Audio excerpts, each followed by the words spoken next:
Yo, what's up guys? Welcome back to another video. This is part 2 of the 5 top tips for trading beginners. So we're going to get straight into it. Tip 1 is attach yourself on the profits because consistency is key. I basically said something like this in the last part, but I'm going to go into it a bit more deeper. Instead of thinking how much money are you going to make on this trade, think how can I get consistent on this trade. So what I mean by that is, instead of looking at your TP, how much you're going to make, increasing your lot size, trade at the lowest lot size you can, even if you only make $1. If you can make that $1 consistently, then you know you have a strategy where you can increase your lot. This is one thing I messed up at the start, is I was over leveraging, not understanding how lot size works, how to be consistent. Tip 2, trading is hard, don't rush it, you gotta be patient. Doesn't matter if it takes you 1 year, 2 years, 6 months, 3 years. Be consistent, spend time studying, finding your strategy and finding how to be consistent. You don't need to become the best trader within a year. As long as you want to do it, you will find your way, and just learn at first.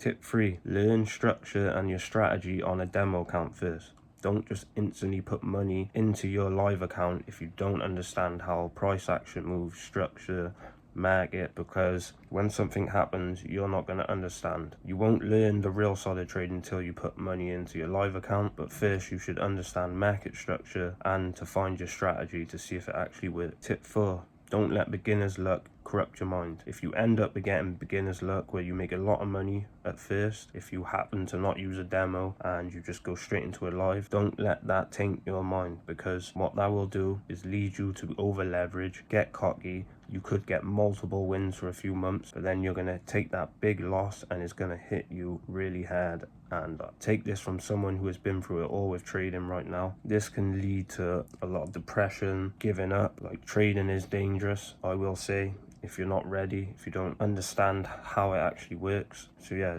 just keep that in mind. Tip 5, practice psychology after you've learned your demo account and market structure. You can learn this from people like Randy Howell. There's other people on YouTube to how the psychology of trading works, because you might be winning in that demo account, and as soon as you put money into a live account and you don't understand how to control your mind, you could be taking trades that are possibly going to leave you with zero money in your account. So what I mean by this is, you could lose money, you think I need it back, you take another trade, lose it again, and you just keep going and going until you got nothing. And then that will obviously destroy your mind with trading. You probably are going to go through that because you will have losses, but make sure once you've learned market structure and the strategy, you go and watch a lot of psychology videos and you try to understand what trading can actually do to you. So that's part 2 of top 5 tips for beginner traders. I've got more videos coming next week. As I said before, you can go and join our telegrams in the description and the comments. The same with my X account if you want to follow me daily. We've got a lot of stuff going on in the future. I hope this video made sense for you, and I hope to see you in future videos.